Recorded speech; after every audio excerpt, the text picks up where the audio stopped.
খড়গপুর বন বিভাগের উদ্যোগে বেলদাতে পালিত হল বন মহোৎসব। শুক্রবার বেলদা গঙ্গাধর একাডেমিতে বৃক্ষরোপণের মাধ্যমে বন মহোৎসবের সূচনা হয়। উদ্বোধন করেন রাজ্যের বনমন্ত্রী বীরবাহা হাঁসদা।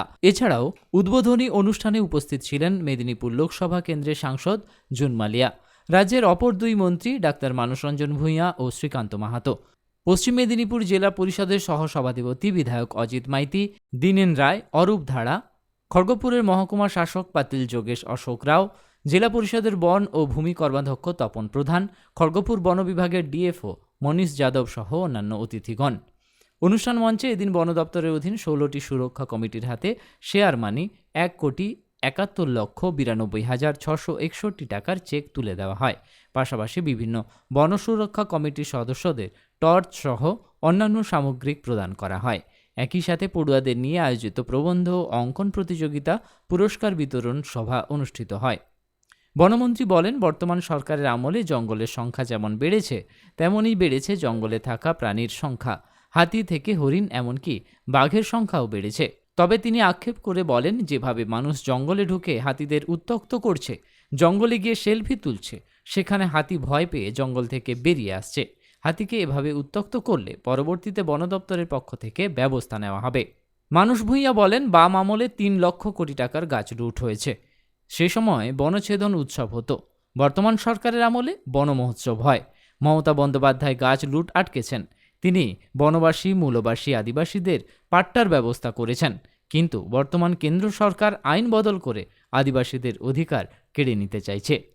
নিউজ হয় যে হাতি গ্রামে ঢুকে যাওয়াতে মানুষ আতঙ্কিত হয়ে পড়ে। আমি বরাবর সেই ভিডিওগুলো যারা করেন সেই সাংবাদিক বন্ধুদেরকে জিজ্ঞাসা করি যে একটা হাতির পেছনে হাজার হাজার মানুষ।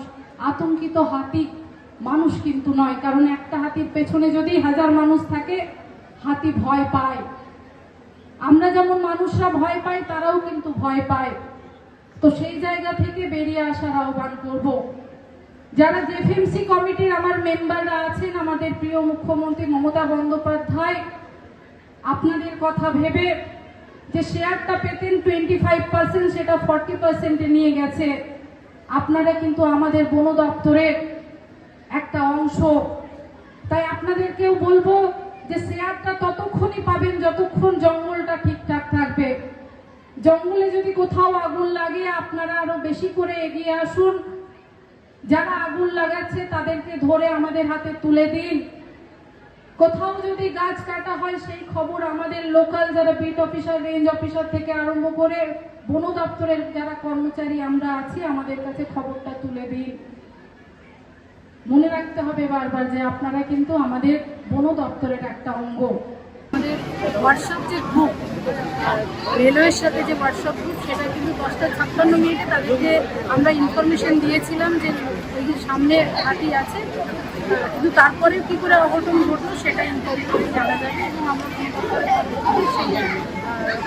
চেষ্টা করেছি। আমি সকালে সেক্রেটারি সাহেবের সাথে কথা বলেছি, তিনি অবশ্যই আমি এই কথাটাকে এগ্রি করবো না যে জঙ্গলে খাবার কমে যাচ্ছে।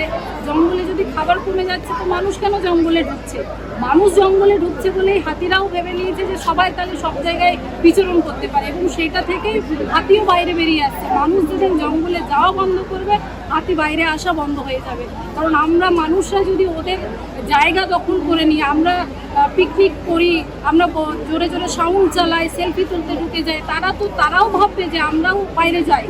তাদেরকে বিরক্ত না করা হোক, তারা যদি ভালোভাবে থাকে, জঙ্গলের মধ্যে থাকতে পারে। জঙ্গলে অগাধ জঙ্গল বেড়েছে আমার, যার জন্যে আমরা জিনাতের মতো, কিংবা আমরা বিভিন্ন সময় দেখছি পুরুলিয়ার জঙ্গল, বাঁকুড়ার জঙ্গলে হাতি থেকে বাঘও চলে আসছে, এবং নয়াগ্রামের দিকে হরিণের সংখ্যা বেড়েছে। যদি জঙ্গলে খাবার না থাকতো, তাহলে আমার সংখ্যাটা তো না বাড়তো না। সংখ্যা কিন্তু বাড়িয়েছি আমরা, জঙ্গল ভালো আছে।